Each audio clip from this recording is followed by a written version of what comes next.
పట్టణ ప్రజలకు నమస్కారం. తెలంగాణ రాష్ట్ర ప్రభుత్వము నూతన పెన్షన్లు దరఖాస్తు కొరకు మనకు అవకాశం ఇవ్వడం జరిగింది.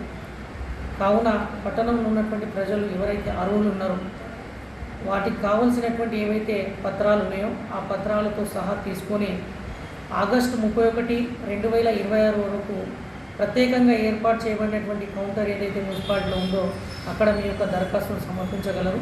ఎందుకంటే చివరి తేదీ ఆగస్టు 31, 2026 వరకు మాత్రమే ఉంది.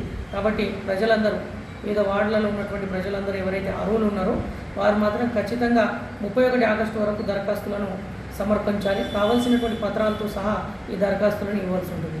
తర్వాత ఒకవేళ దరఖాస్తులు ఇచ్చినా మనము ఆన్లైన్లో ఎంట్రీ చేయడానికి అవకాశం ఉండదు. కాబట్టి 31 ఆగస్టే చివరి తేదీ ఉంది.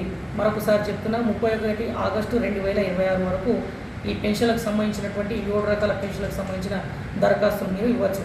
అవి ఒంటరి మహిళ, వితంతువులు, దాని తర్వాత వికలాంగులు, దాని తర్వాత గీత కార్మికులు, దాని తర్వాత డయాలిసిస్, దాని తర్వాత ఫైలేరియా, దాని తర్వాత చేనేత కార్మికులు, ఈ విధంగా 7 రకాల పెన్షన్లకు సంబంధించినటువంటి దరఖాస్తులు 31 ఆగస్టు చివరి తేదీ. కాబట్టి ఆ రోజు వరకు మీరు మా మున్సిపల్ ఆఫీస్లో ఏర్పాటు చేసినటువంటి ప్రత్యేక కౌంటర్లో దరఖాస్తులను అన్ని రకాల పత్రాలతో సహా సమర్పించగలరని మనవి.